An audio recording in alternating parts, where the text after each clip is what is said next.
Friends, આજે હું તમારી સાથે ચણા મેથીના અથાણાની રેસીપી શેર કરવાની છું. આ અથાણાને બનાવીને તમે 1 થી 2 વર્ષ સુધી સ્ટોર કરી શકો છો.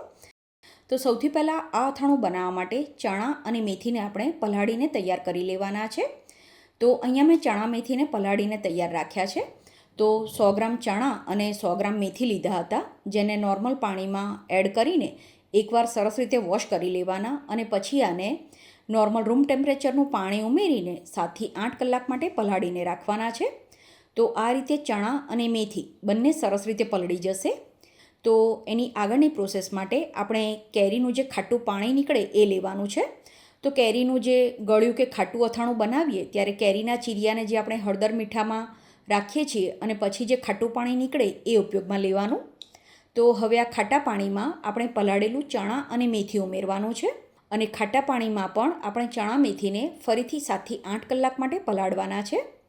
તો ચણા અને મેથી સરસ રીતે ફૂલી ગયું છે. સાથે જ ચણા અને મેથી પલળીને આ રીતે પોચું થઈ જવું જોઈએ. પછી થોડી વાર એને કાણાવાળા વાટકામાં રાખવાનું અને પછી કોટનના કપડા ઉપર આપણે એને લઈ લેવાનું છે.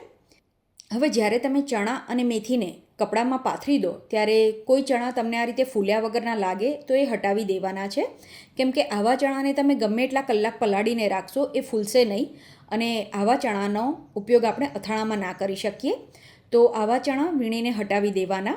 તો જે ચણા પ્રોપર છે એ આ રીતે એકદમ સરસ ફૂલી ગયા હશે અને જે નથી ફૂલ્યા એનું ટેક્સચર આ રીતનું હશે. તો પછી ચણા મેથીને કોટનના કપડામાં 3 થી 4 કલાક માટે એની જાતે જ ડ્રાય થવા દેવાના. અહીંયા પંખો ચાલુ નથી કરવાનો.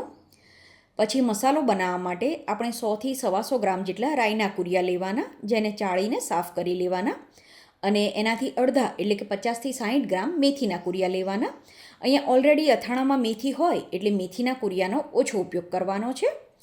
હવે કુરિયા તમારે આ જ રીતે યુઝ કરવા હોય તો પણ કરી શકાય. અહીંયા મેં બંને કુરિયાને એકવાર પલ્સ મોડ ઉપર ફેરવી લીધા છે. પછી 2 ચમચી હળદર ઉમેરવાની. આની સાથે થોડી હિંગ અને આની ઉપર 50 થી 60 ગ્રામ જેટલું ગરમ કરેલું તેલ ઉમેરીને આને ઢાંકી દેવાનું છે. પછી એની આગળની પ્રોસેસ માટે લગભગ 300 થી 400 ગ્રામ જેવી એકદમ કડક રાજાપુરી કેરી લેવાની છે. અહીંયા તમારે દેશી કેરી લેવી હોય તો પણ લઈ શકો. કેરીને સરસ રીતે ધોઈને પછી છોલીને છીણી લેવાની. હવે જે ચણા મેથી છે એ પણ સરસ રીતે ડ્રાય થઈ ગયું છે અને જે વઘાર તૈયાર કર્યો હતો એને પણ એકવાર હલાવી લેવાનો. પછી આમાં બાકીના મસાલા એડ કરવાના. તો સૌથી પહેલાં મેં રેશમપટ્ટી મરચું એડ કર્યું છે. આની સાથે જ કાશ્મીરી મરચું અને 1 ચમચી દેશી મરચું એડ કર્યું છે. પછી મીઠું ઉમેરવાનું. તો મીઠું અહીંયા ડાયરેક્ટ નથી એડ કરવાનું. મીઠાને તવીમાં થોડું શેકી લેવાનું અને પછી એ ઠંડુ થાય પછી એ મીઠું યુઝ કરવાનું છે. પછી જે કેરી છીણીને રાખી છે એ આમાં ઉમેરવાની અને એને મસાલાની સાથે સરસ રીતે મિક્સ કરી દેવાની છે. તમારે અડધી કેરી છીણીને અને અડધી કેરીના નાના ટુકડા કરીને ઉમેરવા હોય તો પણ ઉમેરી શકાય. પછી પલાળેલું ચણા મેથી આમાં એડ કરી દેવાનું અને આને પણ સરસ રીતે મિક્સ કરી દેવાનું છે. જ્યારે પણ તમે આને મિક્સ કરો ત્યારે સરસ કોરા હાથથી આને મિક્સ કરવાનું અથવા તો ચમચાથી મિક્સ કરવાનું. પછી એક મોટી તપેલીમાં કે વાટકામાં બનાવેલું અથાણું લઈ લેવાનું છે અને પછી એને ચમચાથી આ રીતે દબાવી દેવાનું. હવે આમાં તેલ એડ કરવાનું છે. તો અહીંયા જે તેલ એડ કરીએ એને સૌથી પહેલાં તો ધુમાડા નીકળે એવું ગરમ કરવાનું.